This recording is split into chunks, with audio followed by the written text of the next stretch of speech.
Hello, my name's Dave and I attend Malvern Hills Elim Church, and this is my story. Many years ago I owned a dog, and on one Saturday I parked up in a lane which leads up to a hill. I'm walking up the lane and funny atmosphere for some reason, so I ignored this and carried on. I probably got up just where the woodland starts, and I decided, nah, it's got too uncomfortable.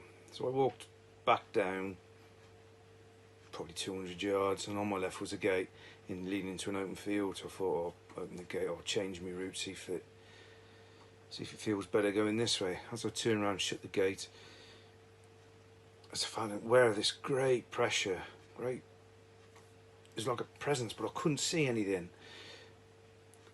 So much so, I'm looking up in the sky and I'm saying, what is it? What's wrong?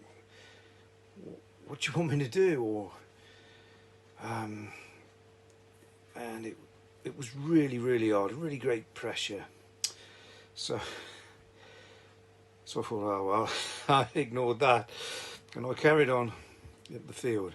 My dog had ran off. He normally does anyway, but he got a bit too far this time. He ran up to the left to go back up the hill to the edge of the woodland, and he sat round and looked at me, and he had blood all over his chest. I thought, oh no, what's he done? So I whistled him just to stay where he is, and I run up this field. When I get to him, the blood's still, his chest is still crimson, and I notice there's blood all coming out of his mouth. He takes one gulp, and all the blood had disappeared, except I noticed a hole in the side of his tongue, and I could see that the open fence was barbed wire, and he obviously caught his tongue on it, and it caused the bleeding.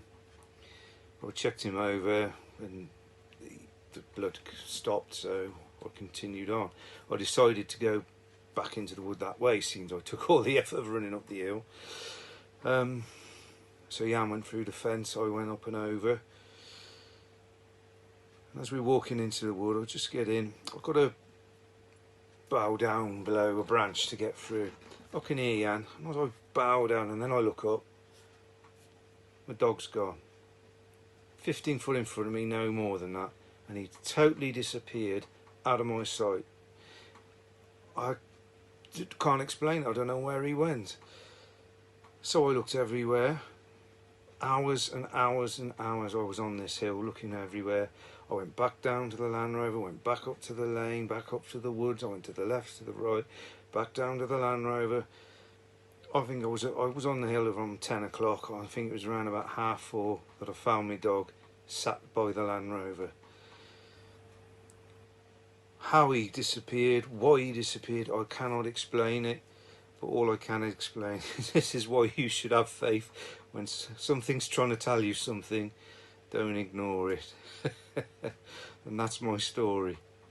Thank you for listening. Goodbye.